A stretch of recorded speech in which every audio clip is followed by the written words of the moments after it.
Itu kita belajar tentang kita haid. Okey, kita haid berlaku disebabkan ovum dengan sperm tidak berjaya bertemu dan persendirian tidak berlaku. Okey, hari ini kita bincang satu topik sekiranya persenyawan berlaku, iaitu sperm berjaya bercantum dengan ovum, apa berlaku. Okey, topik ini kita boleh baca dari buku teks muka surat 107. Apa jadi kalau sperm dan ovum bergabung? Zygote terbentuk. Apa itu zygote?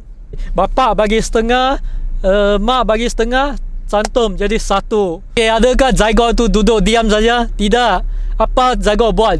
Zygote akan lekat pada dinding uterus dan terus berkembang melalui pembagian sel. 1 jadi 2, 2 jadi 4, 4 jadi 8, 8 16, bagi menjadi sangat banyak.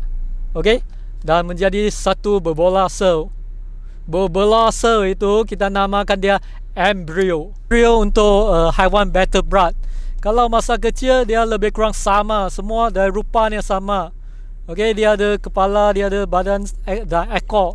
Kamu boleh nampak dari ikan, katak, lembu, kuda atau manusia, lebih kurangnya sama, lebih kurang sama. Semakin hari semakin berkembang, embrio menjadi besar, semakin besar. Dan perbezaan antara embrio manusia dengan haiwan lain semakin berbeza dengan ketara. Okay, contohnya bahagian haiwan ekor dia berkembang, tetapi untuk manusia ekor dia tak berkembang dengan baik. Jadi bila semakin besar ekor itu tidak nampak lah, walaupun ada dia tak berkembang dengan baik. Semakin hari embrio tu kita boleh nampak dia semakin dekat dengan rupa bentuk manusia lah. Ada mata, telinga dengan jari. Rupa bentuk ni dia berkaitan rapat dengan topik yang kamu belajar dalam bab 2, iaitu organisasi sel dan pengkhususan sel. Okey, kita bermula dari satu sel, iaitu zygote.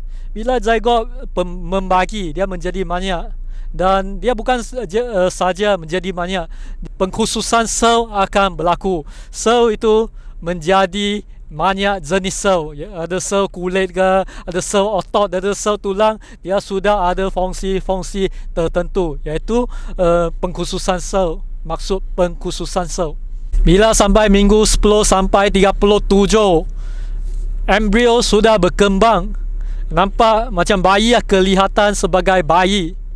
Dan pada masa itu kita dah boleh sebut embrio tu menjadi fetus.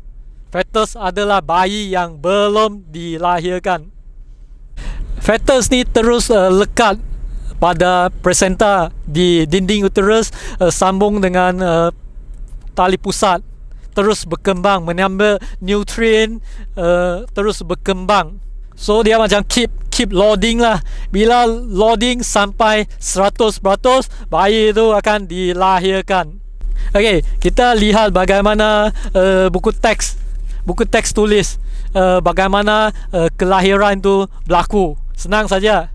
Kepala fetus berputar sehingga pada ke arah cervix. Dinding terus mengecut, amnion pecah, bendara amnion dibebaskan. Fetus ditolak keluar daripada uterus melalui faras dan seterusnya keluar daripada badan. Itu saja, sangat senang kan? Okey, adakah begitu senang macam cikgu baca lahir anak? Sudah tentu wanita-wanita yang sudah melahirkan anak tentu sekali tidak setuju dengan apa yang cikgu cakap. Kamu boleh balik tanya mak kamu, adakah dia setuju? Tentu dia tak setuju, 100% dia tak setuju. Walaupun kita ada perubatan, fasiliti perubatan yang canggih, tetapi melahirkan anak sesuatu yang sangat bahaya. Walaupun pada masa ini tetap bahaya. Cikgu bagi contoh lah. Kamu tahu lah, Sylvester Stallone, iaitu pelakon Rambo atau Rocky, mengapa muka dia cacat sedikit? Sebab masa kelahiran doktor tersilap mencederakan muka dia jadi macam tu. Nasib baik dia berjaya. Satu benda cikgu nak ceritakan.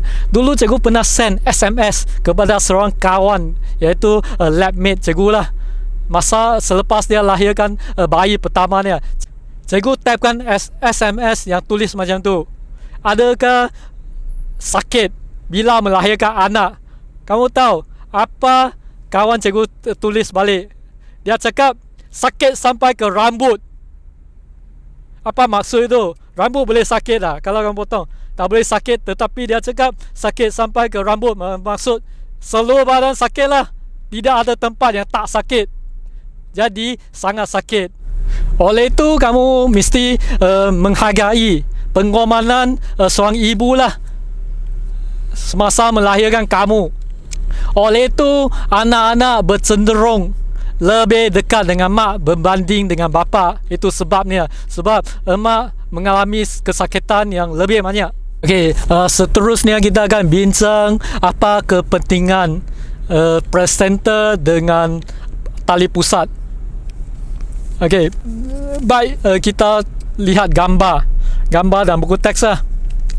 Okey, apabila zygote lekat dengan uterus, tisu-tisu pada uterus ibu dengan embrio akan membentuk satu lapisan yang dipanggil placenta. Tempat itu dijadikan tempat untuk pertukaran bahan-bahan seperti oksigen, karbon dioksida, bahan kumur dan nutrients serta antibody yang akan melindungi bayi itu. Bahan-bahan keperluan ini yang tadi cikgu sebutkan, dia diangkut melalui tali pusat.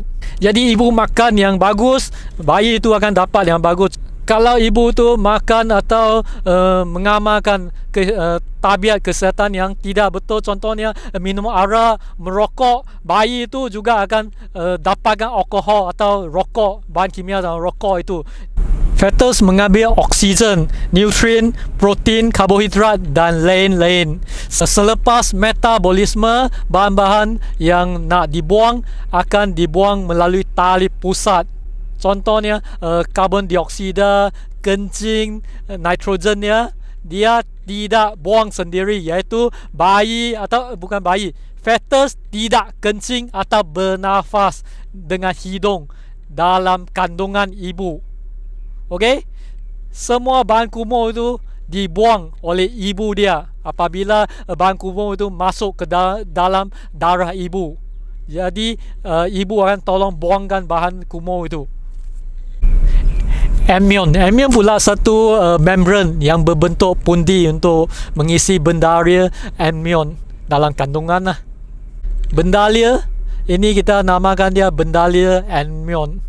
Apa fungsi dia? Fungsi dia adalah melindungi bayi daripada hentakan atau gegaran supaya bayi dalam kandungan tidak cedera. Okey, itu saja. Cikgu nak kamu buat nota seperti biasa dan buat latihan praktis formatif 4.4 pada muka surat 110. Okey, sekian, terima kasih dan jumpa lagi.